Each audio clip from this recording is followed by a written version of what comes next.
You've heard the saying, there's something rotten in the state of Denmark, but I have to say there is something rotten in Sacramento. Oh yes.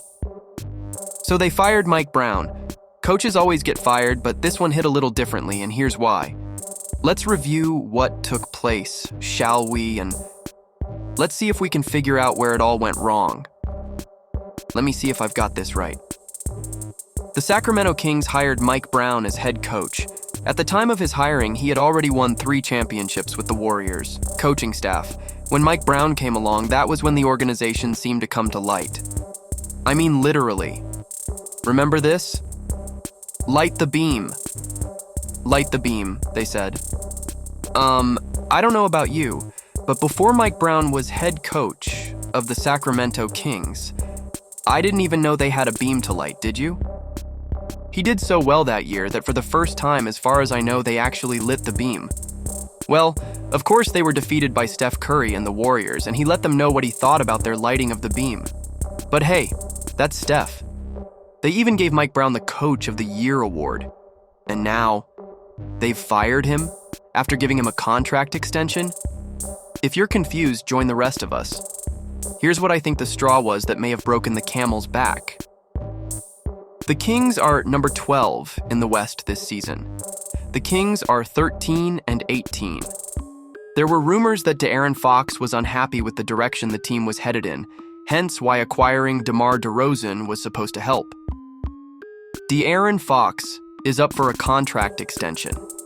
It seems like the Kings are trying to do whatever they can to keep him in Sacramento.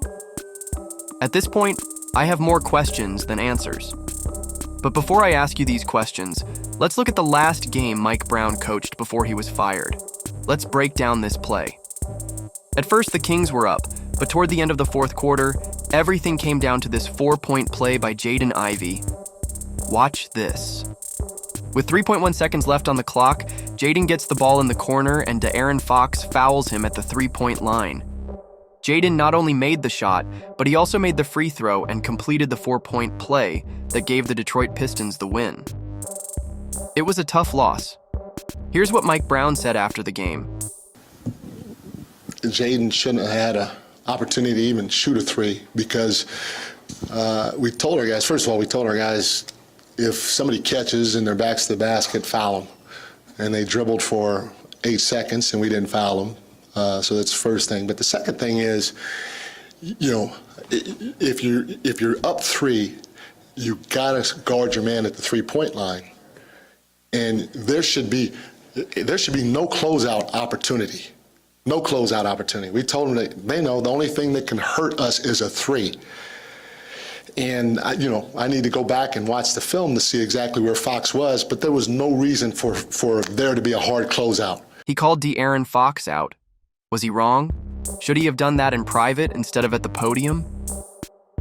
That's the first question. What Mike said was very true. Whether he should have said it in private or not is one thing, but what he spoke was the truth. That was a bad foul to commit during a very close game. It was up to De'Aaron Fox to take responsibility for his mistake and then move forward.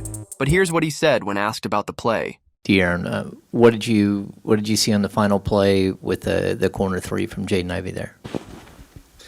It doesn't really matter. It's not gonna make anybody feel better, so. Excuse me? You just committed a foul that cost your entire team the game, and when asked about it, your response is, it doesn't really matter? It's not gonna make anybody feel better? Seriously? You just cost your entire team the game? What do you mean it doesn't really matter? Seriously? Okay then. It's not going to make anyone feel better. You mean, it's not going to make you feel better. De'Aaron Fox is a spectacular player, but taking responsibility is a part of being a great player. It makes me wonder, what did he do after the game to make himself feel better? My second question is, do you think De'Aaron Fox had something to do with Mike Brown being fired?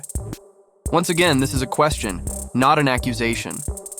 If you heard the response Fox gave the media when asked about how he felt regarding Mike Brown getting fired, I think you'd understand why I'm asking if he had something to do with Mike being let go. Take a listen to De'Aaron Fox's response and reaction to the firing of head coach Mike Brown.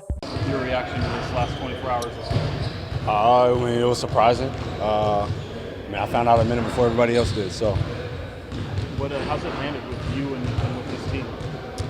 I've been through a coach change before. I think for some of the guys it's the first time, but you got to keep moving. I think this is game 32. Hold up.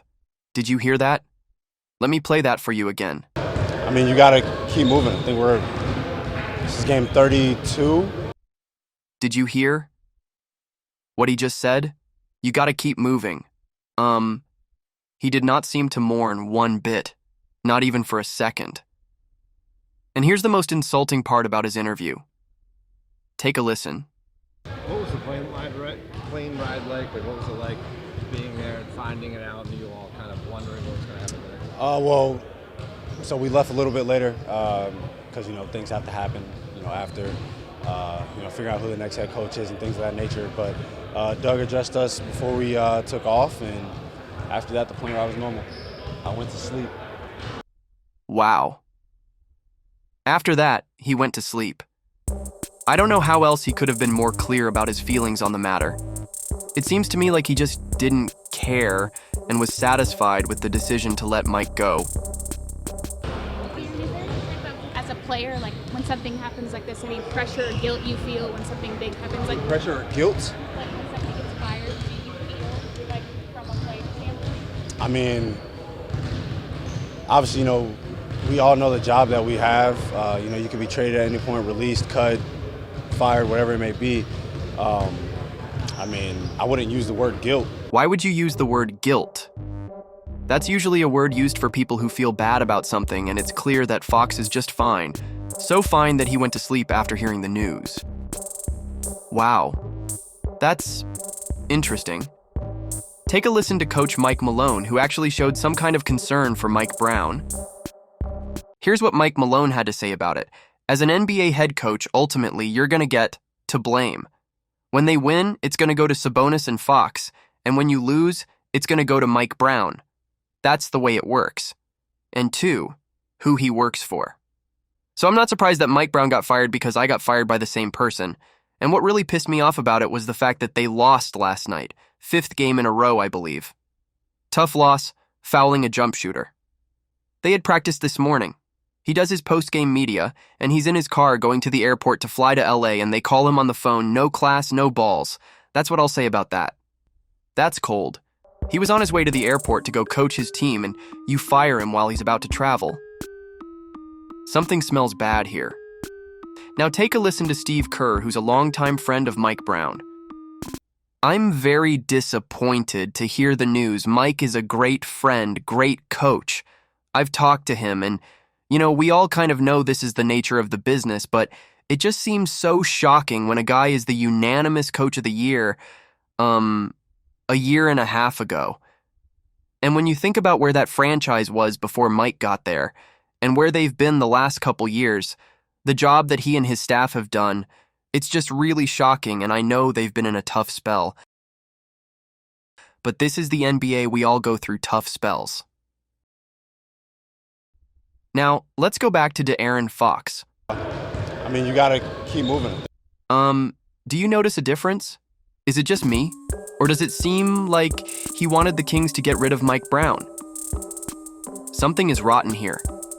Even Malik Monk reached out to Mike after hearing the news. Did you talk to Mike at all? Did you reach out, talk to Mike at all? Yeah, I text him. He said he gonna call me tomorrow. I guess I'll see what he say tomorrow. Sabonis showed how grateful he was for what Mike did. He trusted me in my career. He put me in a position to succeed and gave me a lot of confidence. And he's helped me form my career. In the NBA. Yeah. The new interim coach that's taking Mike's place gave him respect.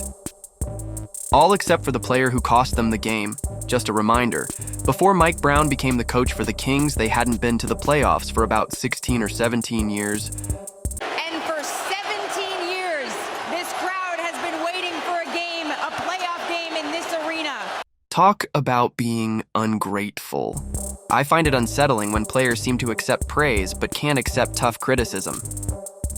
How else are you supposed to improve your game if no one calls you out when you make mistakes? Maybe Mike should have done it privately. I didn't hear Fox complaining when they finally made it to the playoffs because of Mike Brown and was screaming, "Light the beam." So, what? Now that he's up for a contract extension, the Kings are scared to lose a star player who has yet to win a championship. Seriously? Mike Brown has 3 rings that he won with the Warriors. This makes me feel like this is a blessing in disguise for the Warriors. Get Mike Brown back so that defense can once again exist at Golden State. I can't believe he just said those words like, "We just have to move on now." Really? Wow. Ouch. It's a cold, cold industry out there. I really want to hear from you guys on this one. What are your thoughts about this? He could have at least thanked Mike for where he brought them, for giving them a chance. That was just cold. Wow. If you're a Warriors fan, I see no reason why you wouldn't want Mike Brown to return back to our coaching staff. I, for one, would love to have him again. What are your thoughts? Well done, Sacramento Kings. Well done. You did it. You made the absolute worst decision you could make today. Why?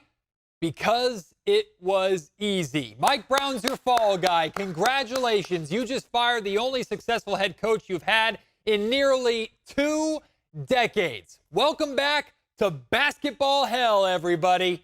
For more NBA news and updates, watch this.